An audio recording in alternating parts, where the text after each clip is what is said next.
Múyìwá yìí yóò jìyà fóònù ló fi ń lu jìbìtì ọjà kiri lágbàdo. Aláròye máa wí o. Ọlọ́run nìkan ló mọ bó ṣe ń ṣe é. Ọgbọ́nkọ́gbọ́n gbáà ni wọ́n lọ́mọkùnrin ẹni ọdún 23 kan Múyìwá Adéṣọlá máa ń ta fáwọn tó bá ra ọjà lọ́wọ́ ẹ̀ lágbègbè Àgbàdo nípìnlẹ̀ Ògùn tí wọ́n ti mọ̀ ọ́ bí ẹni mowó.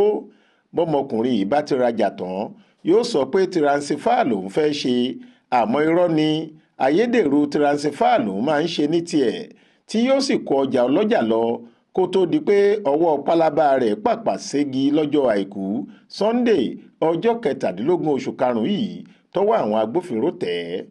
Alukoro iléeṣẹ́ ọlọ́pàá ìpínlẹ̀ Ògùn DSP Olúṣèyí Babáṣèyí tó kùlùbọ́ ìṣẹ̀lẹ̀ yìí sórí ẹ̀rọ ayélujára lọ́jọ́ Monday ọjọ́ 18 oṣù karùn-ún yìí sọ pé ìwà jìbìtì ojúkorojú tó ti mú afurasí ọ̀daràn yìí lára náà ló tún ṣe gẹ́gẹ́ bí ìṣe rẹ̀.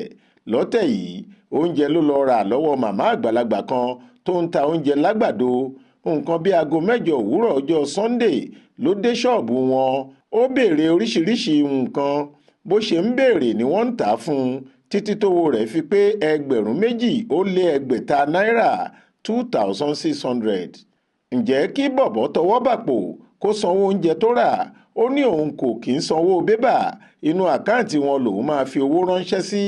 Ó lóun máa ṣe tiransifá owó sí wọn ni. Ni wọ́n bá pe òǹkà báǹkì olóúnjẹ fún un, ó sì yọ fóònù rẹ̀ lápò lóòótọ́. Ó ń tẹ̀ ẹ́ bí ẹni ń ṣe tiransifá ọ̀hún, àmọ́ ayédèrú ni. Ìgbà tí màmá olóúnjẹ rí i pé àtẹ̀jíṣẹ́ owó tó lóun san wọlé kò jọra pẹ̀lú àtẹ̀jíṣẹ́ tàwọn báǹkì tòótọ́ máa ń ṣe, tí wọ́n sì tún yẹ owó tó wà nínú àkáǹtì wọn wò bóyá owó tó lóun san ti wọlé síbẹ̀, àmọ́ tí wọn kò rí ohun tó jọ ọ́, ni wọ́n bá rá afurasí yìí mú. Wọ́n ní àfi tówó náà bá wọlé ni yóò tó lọ nítorí oníjìbìtì ẹ̀dá ni. Bí wọ́n ṣe ń bá a fà á lòun náà ń purọ́ pé òun ti ṣe tiransifá sẹ́ẹ̀. Ó ní bóyá nẹ́tíwọ́ọ̀kù ni kò jẹ́ kówó wọlé, kí wọ́n mú sùúrù. Ìgbà tí sùúrù wọn sì pin ni wọ́n ké sáwọn ọlọ́pàá láti ẹ̀ka iléeṣẹ́ wọn tó wà lágbàdo lábẹ́ àkóso CSP Adésànyà Oyèkánmi láti bá wọn dá sí i. Ọ̀gangan ibí yìí ni àṣírí ti tú pé jìbìtì lọmọkùnrin náà ń lù kiri. Nǹkan bíi aago 2:07 ọjọ́ náà ni wọ́n wá fi páńpẹ́ òfin gbé e.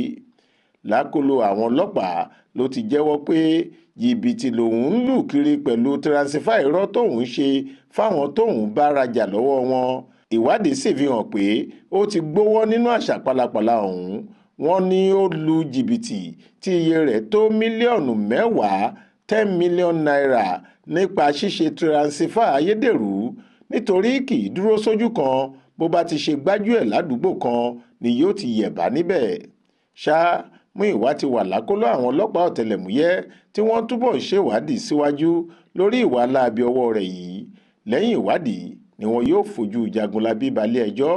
Kọmíṣánná ọlọ́pàá ìpínlẹ̀ Ògùn Bọ̀dé Ọ̀jájúní ti wá rọ àwọn ọlọ́jà àti gbogbo aráàlú pé kí wọ́n máa fura, kí wọ́n sì máa rí i dájú pé tiransifá táwọn èèyàn bá ṣe wọlé sínú àsùnwọ̀n báǹkì wọn, tàbí kí wọ́n tètè ta iléeṣẹ́ ọlọ́pàá lólobó bí wọ́n bá fura pé ìwà jìbìtì lẹ́nìkan fẹ́ fi kó wọn nífà. Ó ní kí wọ́n tètè tẹ iléeṣẹ́ ọlọ́pàá láago.